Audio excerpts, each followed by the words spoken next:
આપડા ભાઈ હારા છે કેવા વાદા છે ને એટલે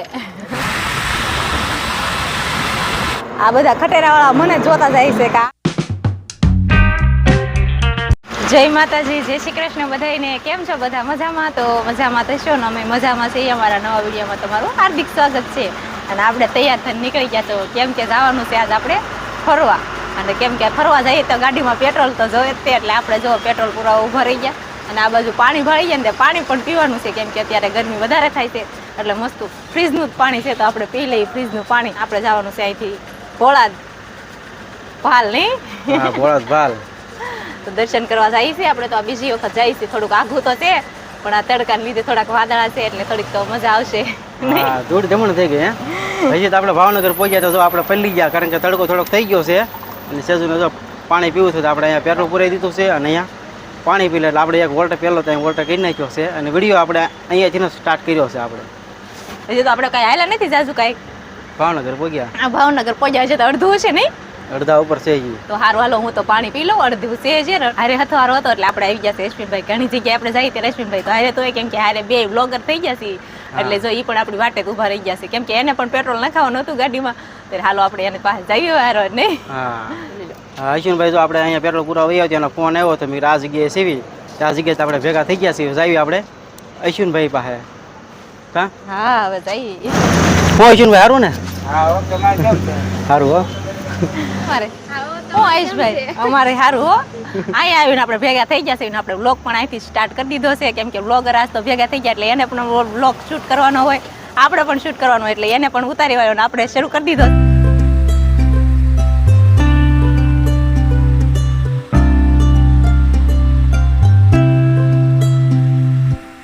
જો આપણે તો ફરી આપણે તો જોઈ છે કેમ કે આગળ વિડીયો બનાવેલો જ છે આપણે ભોળાદનો એટલે એમાં આપણે મીઠાની જોઈ જગ્યા એ અલગ છે ને આ અલગ છે ને એટલે આમાં જોઈએ છે તો બાકી લાગે છે પચ્યું નથી ને બોલો તો આપણે ઢગલાનો લીધો તો સીન અને આવી રીતે કાંઈક મીઠું પકવે છે જુઓ પાસે જવું છે જો આ બધી આ રીતના ખેતી કરે અહીંયા મીઠાઈની પણ આપણે ઈટાશી ને એવું બધું ચાલુ છે અહીંયા નથી આપણે ટ્રેક્ટરમાં ફેરાને એવું બધું ભરે છે અમારે કિયાનભાઈને ઈટાશીનો બહુ શોખ કે ઈટાશી જોઈએ છે જો આપણે અહીંયા ઊભા રહી ગયા છીએ કિયાનભાઈને અમે ઈટાશી બતાવી છે કા કેવા લાગે શું કેવા લાગે ચશ્મા સારા લાગે મને તો સારા લાગે ને આ બધા ખટેરા વાળા મને જોતા જાય છે કે આ હું અહીંયા વિડીયો ઉતારવા ઉભા રહી ગયા પણ એને ખબર તો ન હોય કે આ વ્લોગ બનાવે છે કે યુટ્યુબમાં ચડાવશે એમ નહીં એ બધા આવી જવાના છે ખટેરા વાળા અહીંયા તો સુરત વાળી પટ્ટી કહેવાય ને હા એટલે આમ જો મોટા ડંફરિયા નીકળે છે અને અહીંયા આપણે મીઠું ભરવાનું પણ સારું છે આવું છે તમારે ખટેરો ભરવા વ્લોગ બનાવતી આમ આગળ ન હોય જાય ને કામ કોઈક માથે ચડાવી દે સારું ને નવી મળે તમને હું સારું ને મારી કરતા સારી હા તો અને આપણને તડકો થઈ ગયો છે એટલે થોડીક તકલીફ તો પડવાની છે શું કેવું છે હા હજે તો અડધું ન થાય આપણે નહીં કાંઈ વાંધો નહીં આપણે જ્યાં કાંઈ કામ છે ધીમે ધીમે જવાનું નિરાતે જવાનું છે ને આ બાજુ બધે દેખાડો બધે જ્યાં જોયું ને નકરી મીઠાની જ ખેતી છે ને આપણે પુલ ઉપર જ ઊભા રહી ગયા છીએ કા કેમ કે પુલ ઉપરથી શૂટ મસ્ત થાય આ મીઠાની ખેતી મસ્ત કરેલી છે જોઈ જો આવી રીતે જ પકવતા છે બધા હા આ બધું થોડાક દિવસો જાહે ને એટલે આ બધું પાકી જાહે તારે આવું છે અહીંયા ક્યાં ખેતી કરવા મારે નથી કરી મારે વાડીનું કામ નતા તો યાર મીઠાની ખેતી થાય મારથી નહીં જોવો જ ખરા મારું બે તો શીખી જવાય ને આપણે હીરા બરોબર છે આપણે કાંઈ શીખવાના થતા નથી અને આ બાજુ આપણે અશ્વિનભાઈ ની પણ બ્લોગ શૂટ કરે છે જુઓ હા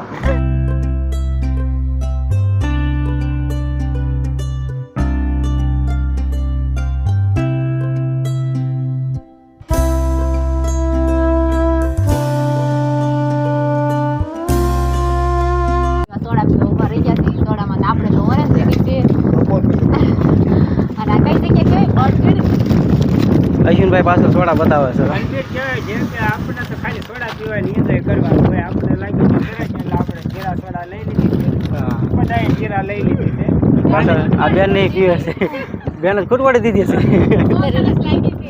હા તો એ વાદળાવાળું વાતાવરણ છે એટલે બે ઓછી વાંધો આવે છે ને હા ઓછો છે એટલે અને આપણે તો ઓરેન્જ લીધી કિયાને મેં બે અને એના પપ્પાએ લીધી જીરા આપણને જીરા ભાવે ને એટલે આપણે તો ઓરેન્જ જ લઈ લીધી છે હાલો બધા સોડા પીવા આપણે લઈ લીધી જીરા ભાઈ આપણે તોડી નથી તોડવાની છે બાકી છે તો જો આપણે રસ્તામાં જતા હતા મિત્રો બધા આપણે ક્યાંક હાલીને જાય છે પણ ક્યાં જાય છે કાંઈ ખબર નથી તો જો આપણે ભાઈને પૂછ્યું આપણે કે કઈ જગ્યાએથી હાલીને જાવશું એટલે આપણને ખબર પડે. કઈ બાજુ હાલીને જાવશું? ભાવનગર. ભાવનગર કઈ જગ્યાએ? સાતપરા. રાજપરા. ક્યાંથી આવો તમે? પીપળે. ત્યાંથી કેટલું તમારે આગું થાય? આગું થાય. ક્યારે હાલી નીકળ્યા હતા? ક્યારે? 4 દિવસથી આ. ઓકે, 4 દિવસ થાય. જો એ ભાઈની હાલીને આવે છે અને હજી તો આપણે ભાવનગરથી આમ અંદાજે તો 30 કિલોમીટર હજી ભાઈ આગા છે અને આ 100 દિવસ થઈ ગયો છે. તો મિત્રો તમને આ કાંઈ ઠાક લાગ્યો છે? હા, જો મિત્રો એટલો ઠાક લાગ્યો તો એટલે એ ઝડપીથી હાલીને જાય છે. આ રાજપરા જો આ ભાઈ છે હાલીને જાય છે ખોડિયારમાંના મંદિરે. હા, બોલો જય ખોડિયારમાં. ધોલેરા ઊભા રહી ગયા છે કેમ કે આપણને તો બપોર તડકો થઈ ગયો છે એટલે આપણે તો આવું કાંઈક ઠંડુ ગોતવાનું હોય. અત્યારે તડકાનું તો નહીં. હા, અને આપણે આ ધોલેરા કહેવાય ને, ધોલેરા ચોકડી. હા, ધોલેરા ચોકડી છે. આપણે તો જાય ઘણું આઘું છે. હા, અને આપણે જો મસ્ત મજાનો બદામ શેક લઈ લીધો અને કિયાનભાઈ જો કોણ લઈ લીધો છે. અને ચિરાગને તો બદામ શેક જ પીવાનો છે નહીં. હા, તો જો આપણે બદામ શેક લઈ લીધો છે અને હાલો બધાય બદામ શેક પીવા. કારણ કે તડકો થઈ ગયો છે એટલે અમારે કિયાનભાઈ ઠંડુ ઠંડુ કરતો હતો. તો જો આપણે બદામ શેક લઈ લીધો ને કિયાનભાઈ આપણે કોણ લઈ લીધો છે. કિયાન મને ચાક દે ને. હાલો બધા કોણ ખાવા કે? હા, મજા આવે છે? તડકો કેવો લાગે છે? હે, રાત બધો લાગે એમ કહે છે. પગને એમ દુખે છે કેમ કે આપણે એક ધારા બેહીને આવ્યા કે નહીં, થાકી ગયા છીએ. હવે તો આવે તો સારું. હવે કેટલું કાગવું છે? હજી તો આપણે 30 થી 35 કિલોમીટર જેટલું હજી કાપવાનું છે. કારણ કે તડકો એવો થઈ ગયો છે એટલે ગાડી હવે એટલી બધી કાંઈ હાલતી નથી એટલે આપણે ધીમે ધીમે હાંકવી છે. કે આપણે તો એક વખત જેવા નોરતામાં ગયા હતા ત્યારે તો બહુ ટાઈટનું વાતાવરણ હતું બેક એટલે બહુ ઓછી ખબર પડે નહીં. આ ખોટી જાય એટલે આપણે બીજો લેવાનો છે. હો પણ હજી તો કોણ લેવો છે હવે તો? ભૂખ લાગી તને કે તડકો લાગ્યો કે ખબર પડતી નથી? ખબર હું પડે ને. આ તો જે આપણે પ્રસાદી લેવાનું બાકી છે. ટાઈમ રહેતો નહીં. ટાઈમ રહે તો ને. બહુ આપણે આવવાનું તો મોડું થઈ ગયું હતું. સવારમાં જો આવે આટલું બધું આઘું હોય ને તો આપણે વહેલા તૈયાર થવું જોઈએ. ચિરાગ તો વહેલા તૈયાર થતા જ નહોતા એટલે એને તે જાજુ મોડું તમે જ કરાવડાવ્યું. કારણ કે આપણે ઘરેથી જ મોડા નીકળ્યા હતા એટલે આપણે મોડું થઈ ગયું છે પહેલેથી. અને તમે તો બે બાપ દીકરાએ મેચિંગ કર્યું છે કિયાને ને પપ્પાએ. એટલે આપણે કાંઈ કર્યું નથી. તું મેચિંગ બહાર છો? મેચિંગ બાદ મેં કરાવવા નાખ્યા એવા કપડાં. હા, એવું કામનું ત્યારે અમારે પૂરા થઈ જાય કપડાં તારા આવશે એવું મૂકી થાય. દઈશું હાશવી. આ બાજુ તો આપણે અશ્વિનભાઈ ત્યાં બદામ શેક પીવા ઉભા રહી ગયા. એનો તો બિચારાનો આયુષ નાનો છે એટલે એને તો બેક વધારે કેવડાવે કેમ કે આપણે પોર આવ્યા ને ત્યારે આપણે આર્ય નવડો હતો નહીં. એટલે નાના હોય એટલે વધારે કેવડાવે. આપણે તો કિયાનભાઈ મોટા છે ને આ બાજુ જો રસ પીવાનો છે આપણે. કેટલું તારે પીવું છે? આઈસ્ક્રીમ, આ બધું રસ. અમદાવાદ જવાનું છે. હાલો અમદાવાદ. અમદાવાદ આપણે જ્યાં જવાનું છે ત્યાં પેલા પગવાનું તો સારું છે. દર્શન કરવા જવાના દાદાને. હે તો દાનભા બાપુ મળશે. હવે આપણા ભાગ્ય ઉપર છે બધું. વખત આપણે ગયા ત્યારે બાપુ વૈયા જતા. આ વખતે જઈ ત્યારે હવે ભાગમાં હશે તો દર્શન થાય નહીં. કેમ કે આપણે પગવી ત્યાં બપોર પડી જાય એટલે બપોરના કાંઈ બાપુ હોય નહીં. આપણે વાટ જોઈને કાંઈ બેઠા ન હોય. તો સારું હાલો આપણે પી લીધો છે બદામ શેક. આટલો બાકી છે પછી આપણે અહીંથી નીકળવાનું છે.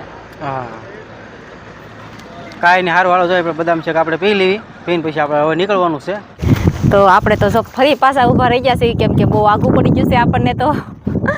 અને આપણે તો અશ્વિનભાઈની કેમ કે બદામ શેક પીને નીકળ્યા પછી આપણે ભેગા જ નથી થયા એટલે એ થોડાક પાછળ રહી ગયા છે. એટલે હવે કેમ કે આપણે આવી ગયું છે ભોળા દવે આવું ઓરું. અને મારા વેહ તો જુઓ તમે કેવા હું થઈ ગઈ છું. વેહ કેવા તો કેવી થઈ ગઈ છે? તો કે આમ જુઓ ને, મારા વાળ વિખાઈ ગયા અને મારી એન્ટ્રી બધી વિખાઈ ગઈ. લે તો હવે છે ને આવો ને ત્યારે મને હવે 4 વ્હીલમાં લાવજો. આપણે કાંઈ 2 વ્હીલમાં આવવાનું થતું નથી. આપણે આ બીજી વખત 2 વ્હીલમાં આવ્યા ને આપણે વેર વિખર થઈ ગયા છીએ. કેમ કે વાળ તો ગાડીમાં વધારે ઉડે. 4 વ્હીલ હોય તો વાળ ને એવી તો કાંઈ ઉપાધિ ન હોય. અને આ બાજુ આમ જો કેવો મસ્ત પથ્થર ગોઠવેલા છે. જો આ ઘરે જો નકર પવન આવશે તો બધા માથે આવશે. માથે આમ થોડા આવે. કેવી સરસ પ્લાનથી ગોઠવેલા છે. હા, મારો ફોટો પાડો ને અહીંયા. બધા ગોઠવેલા જ તો. કેવા સરસ જો પાછા ગોળ આકાર કરેલા છે. હા, હું આ બાજુથી જોઈ આવવું જોઈએ કેવો આકાર છે એનો. કેમ પણ ગોઠવેલા કેમ છે? એકદમ મસ્ત ગોઠવેલા છે. એ ટાઈપનો આપણે ગેટ બનાવેલો હો આખવા. હે તો જો આ બાજુ છે, આ બાજુ અહીંયા મસ્ત છે ને હા બહુ મસ્તીનું છે. કેટલા છે ગણવા પડશે મારે તો? 1 2 3 તારે ગણીને ક્યાં જવું છે? એવી રીતે ગેટ બનાવેલો છે. હા તો ત્યાં શું ગાય ફાર્મ હાઉસ છે. ફાર્મ હાઉસ અહીં બનવાનું હોય કે ને અંદર હા એનું છે. એનું છે ને આપણે સુરત જ વહી જવું છે સીધું ભોળા દર્શન કરીને એવું લાગે છે મને. કેમ કે હવે આપણે આમ ઘરે જઈએ ને આમ સુરત પહોંચી જઈએ. હા એ વાત તારી હાચી. અને અમારા કિયાનભાઈ હવે ઊંઘમાં આવ્યા છે કેમ કે હુવાનો ટાઈમ થઈ ગયો છે. હા અને હવે આપણે હાવ 10 કિલોમીટર જેટલો આઘા હશું. કાંઈ ઝાઝા આઘા સીવી નહીં એટલે આપણે જો અશ્વિનભાઈની વાટે ઊભા રહી ગયા છીએ. કા આગળ જતા હવે ભોળાદનું બળિયું પણ આવી જશે હવે. તો આપણે તો હવે પગી ગયા જો ભજીયા ખાવા. કેમ કે કિયાનને ભાઈ લાગી છે ક્યારનો કહેતો હતો મારે ખાવું છે તો આપણે ભજીયા લઈ લીધા છે. એક મરચાના ને બટેટાના એવા જ લાગે છે. ખાવું છે તમારે? ખાવાનું નથી હો આપણે. મસ્ત મસાલાવાળા છે હો. અને આરે ચટણી ને ડુંગળી ને એવું બધું આપ્યું છે. અને આપણે તો આ સેલો વોલ્ટ છે. હવે આપણે કઈ વોલ્ટ કરવાનો આવતો નથી નહીં. હા કેમ કે આપણે ફાઇનલ જે જગ્યાએ જવાનું હતું એ આપણે પગી ગયા છે. હજી તો બોર્ડ જ આવ્યું છે, જગ્યા તો નથી. હજી તો 3 કિલોમીટર આઘું છે આપણે. તો આપણે આ બાજુ બોર્ડ પણ છે દેખાડી દે ત્યારે આપણે કઈ જગ્યાએ ગયા. તો હાલો તો બધા ભજીયા ખાવા આવે. ખાવા જ તમારે હાલ છે? તો અમે તો શરૂ કરી દઈએ. તમારે કઈ ખાવા ન હોય તો લાગે. ફાઇનલી આપણે પહોંચી ગયા છીએ ભોળાદના બોડિયા પાછળ. તમે તે જોઈ શકો છો. આ છે આપણે ભોળાદનું બોર્ડ. અહીંયા અહીંથી આપણે 3 કિલોમીટર જેટલું જે આગું થાય છે એટલે જવાનું છે આપણે. સેજોની બધા અહીંયા ભજીયા ખાવા ભરી ગયા હતા. જેથી કરીને તમે ભજીયા ખાઈ લો. અને આપણે વિડીયોનો થોડોક શૂટ કરી લીધો છે અહીંયા. અને હવે જઈશું આપણે અંદર, કારણ કે વિડીયો આપણે બહુ લાંબો થઈ ગયો છે. એટલે આવતા વિડીયોમાં તમને દર્શન કરાવીશું સુરાપુરા દાદાના. અને આ વિડીયો આપણે અહીંયા પૂરો કરી દીધી છે. જો અમારો વિડીયો કેવો લાગ્યો તો લાઈક કરજો, શેર કરજો અને સબસ્ક્રાઈબ કરજો. અને હવે મળીશું પાછા એક નવા વ્લોગ સાથે. ત્યાં સુધી બધાને બાય બાય.